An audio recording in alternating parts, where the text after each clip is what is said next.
Ashamaa harka fuunee kabajamtootaa fi hordoftoota chaanaalaa Dr Firaol akkam jirtan bakkuma jirtanitti nageenyi fi fayyaan isin bira haa jiraatu jecha piroograama hardhaatiin fedhii wal qunnamtii saalaa Ofin of Gamachisuun midhaa maal qaba gara dubartiitiin jechuudha. Akkuma beekamu rakkoo kanaaf kan saaxilaman yeroo baay'ee dhiirota. Dhiironni waan kanatti kan seenan sababa garaagaraatiin garuu yeroo ammaa dubartoonni waan kana keessa seenanii jiru. Akkuma dhiirotaa jechuudha. Maali rakkoon wanta kanaaf kan saaxilaman maali kan jedhu hammatee ni ilaalla. Akkasumas dubartiin takka Ofin of Gamachisuun yoo araada itti ta'e midhaa yeroo gabaabaa fi midhaa yeroo dheeraa fiduu danda'u maal akka ta'e ni ilaalla. Wanta kanas dhaabuun ni danda'ama sanis hammatee ni kaasna. Araada itti ta'uu ishii akkamitti beekuu dandeessi kan jedhus wajjin wal qabsiisnee ni ilaalla. Akka itti fayyadamtan abdii qabaa keessattuu dubartoonni rakkoo kana keessa jirtan sirriitti na dhaggeeffachuu qabdu. Akkasumas dubartoonni irra hedduun rakkoo kana keessa hin jirres gara fuulduraa akka waan kanaaf hin saaxilamneef maal irraa of qusachuu yookaan immoo of eeggachuu qabdu kan jedhus ni kaasna waan ta'eef dursa beekuun isin fayyada waan ta'eef jechuudha. Gara piroograama hardhaatti ce'uun dura namoonni haarawaa taatan keessattuu jaarsaaf jaartiin yookaan immoo jaalallee qabdan gaaffiiwwan jaalalaa fi wal qunnamtii saalaa wajjin wal qabatan chaanaala kanarraa ni argattu. Kanaaf subscribe gochuun maatii tahaa. Hordoftoonni chaanaala Dr Firaolis like gochuu share gochuu hin dagatina. Gara piroograama hardhaatti ceenaa turtii gaarii.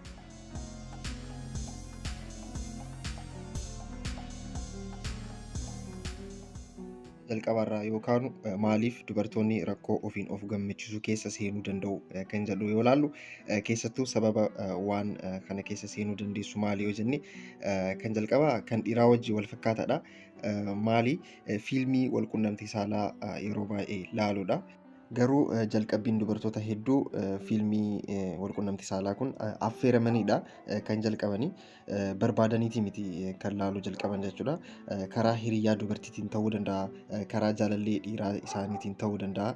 Yeroo baay'ee yoo itti ergamu diileet godha, ammas yoo itti ergamu diileet godhaatiin san booda mii halaalu jechuudhaan akka salphaatti seentee ilaaluun san booda yeroo baay'ee araada itti ta'e hafa jechuudha. Kanaaf jalqabbiin fedhii wal qunnamtii saalaa Ofin of Gamachisuun uumamu fiilmii wal qunnamtii saalaa laaluudha. Fiilmiin wal qunnamtii saalaa yoo laallamu miirri yookaan fedhiinsi wal qunnamtii ni uumama. Yeroo sanitti kophaa waan jirtuuf gara Ofin of Gamachisuutti seenti jechuudha. Kanaaf sababni jalqabaa fiilmii wal qunnamtii saalaa laaluudha. Lammaffaarra kan kaasu yaada dogongoraa qabaachuudha yookaan yaada faallaa ta'e hawaasa yaada dogongoraa dubartii irratti uumuu jechuudha. Fakkeenyaaf dhiira wajjin wal qunnamtii raawwachuun rabbi biratti fudhatama hin qabu. Akkasumas dhiirri hedduun baaleegidha. Dhiiratti hin dhiyaatiin jedhanii dubartii takka guddifnaan dubartiin sun sodaa guddaa dhiiraaf waan qabduuf yeroo fedhiin isii dhufu gara guddattee fedhiin isii dhufu chaansiin isiin qabdu Ofin of Gamachisuudha. Maaliif namni hundi uumamaan fedhii qaba. Kanaaf sodaa dhiiraa qabaatte taanaan dubartiin sun gara Ofin of Gamachisuutti seenti jechuudha. Sadaffaa kan laallu dhiira jibbuudha. Kan lammaffaa sodaa fi saayikooloojii sammuu ishee irratti dalagamedha. Kun garuu dhiira jibbuu sababa garaagaraatiin ta'uu danda'a. Kanaaf dhiira dubartiin takka dhiira jibbitee taanaan waan kana keessa chaansiin seenuu ishii hedduu bal'aadha. Dhiirota jibbuudhaan saaxilamuu Ofin of Gamachisuu keessa galchuu danda'a. Kan biraa kophummaadha. Namoonni yookaan dubartiin kophaa ta'uu filattu gara kanatti deemuuf hedduu dhiyoodha.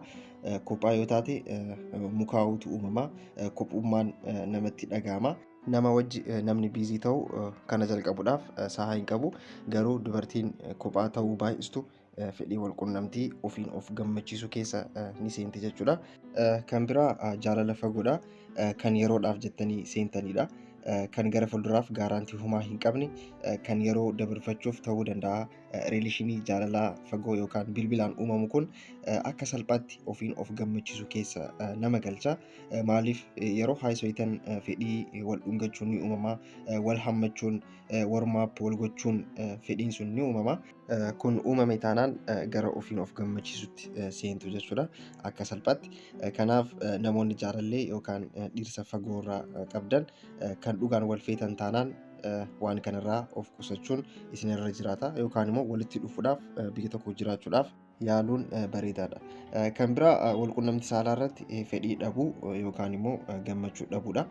Dhiirsa kee wajji yookaan immoo jaalallee kee wajji wal quunnamtii saalaa irratti gammachuu dhabuun gara kanatti seenuu ni mala jechuudha. Fakkeenyaaf bultii irratti isatti gammachuu yoo hin qabaanne ifaan baastee yoo itti hin dubbanne almost gara kanatti yookaan immoo gara ofiin of gammachisuutti seenti jechuudha dubartiin takka. Kanaaf namoonni jaalala keessa yookaan immoo bultii keessa jirtan ifaan wal dubbachuun rakkoo tokko irratti uumame haasa'uun barbaachisaadha. Maaliif sirraa'uu danda'a waan ta'eef osoo ittiin himin waan biraa keessa seenuun yookaan addaan bahuu osoo hin taane wal dubbachuun jiraachuu qaba. Kanaaf wantoonni asii ol kaasni kunniin akka ijootti kanneen dubartiin takka gara fedhii wal quunnamtii saalaa ofiin of gammachisuutti akka seentu kan godhudha. Amma immoo kan kaasuu barbaadu erga waan kana keessa seentee araada itti ta'ee jira yookaan immoo suusiin isii qabu ishii akkamitti beekuu dandeessi kan jedhu laalla. Maaliif dubartiin takka suusii yookaan araada waan kana keessa seenuu ishii kan mul'isu ni jira. Jalqaba cinqamuudha yookaan dipireeshinii keessa galuudha. Dhukkubbii sammuu ta'uu danda'a, mukaa'uu ta'uu danda'a. Kanneen faayitti uumama. Kanaaf cinqa kana yookaan immoo firii ta'uudhaaf guyyaa guyyaan ofiin of gammachisuu keessa ni seenti jechuudha.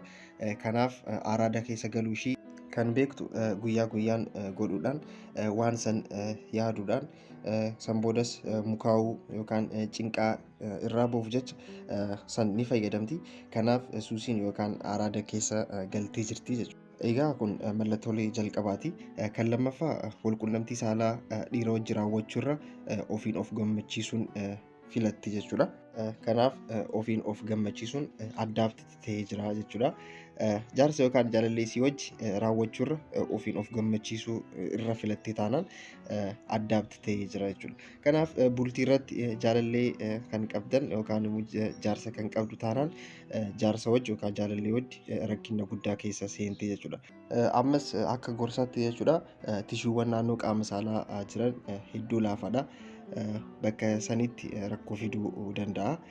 Tishuu qofaa miti artariiwwan garaagaraa veeniiwwan garaagaraa miidhuu danda'a yeroo ofiin of gammachisuun guyyaa guyyaan raawwatamu jechuudha. Kunniin miidhaman taanaan infekshiniiwwan garaagaraatiif yookaan immoo alarjiiwwan garaagaraatiif ni saaxilamti dubartiin sun jechuudha. Kan biraa kuphummaa ni filatti yeroo faamilii isii wajji dabarsuu, hiriyoota isii wajji dabarsuu, namoota garaagaraa wajji yeroo isii dabarsuudhaaf hedduu dhiphamti. Kanaaf hawaasa irraa adda ta'uu ni uumama. Walumaa galatti laayifii kophaa ta'ee akka jiraattu isii godha. Nama wajji qofaa miti kan rakkoon kun uumamuu danda'u. Dalagaa irra jiraattu taanaan mucattiin sun dalagaa dhaabdee bahuudhaan waan kana raawwachuudhaaf ariifatu. Barumsa barachuus taanaan barumsa osoo isaa hin gahin addaan kutuudhaan bahuuf waan kanaaf fiiguudhaaf. Kanaaf waan kanarraa of qusachuun barbaachisaadha. Of qusachuu miti dirqama irraa fagaachuun yaaduunis hin barbaachisu. Rakkoolee baay'eetu namatti fida. Dubartoonni kana keessa jiranis of course sirriitti as keessaa bahuu ni danda'u. Saayikaatiristoota dubbisuudhaan sammuu irratti wanti dalagamu waan jiruuf tiriitmentii bareedaa fudhachuu ni danda'u waan ta'eef doktoroota yookaan immoo saayikaatiristii sammuu irratti dalagamu dubbisuun as keessaa bahuu ni danda'ama jechuudha. Egaa piroogiraamni har'aa kana fakkaataa irraa barattan jedhee yaada. Piroogiraamni kun yoo isinitti tole laayik, sheer gochuu hin dagatinaa. Namoota biraatiif sheer gochuudhaan akka irraa baratan taasisuudha.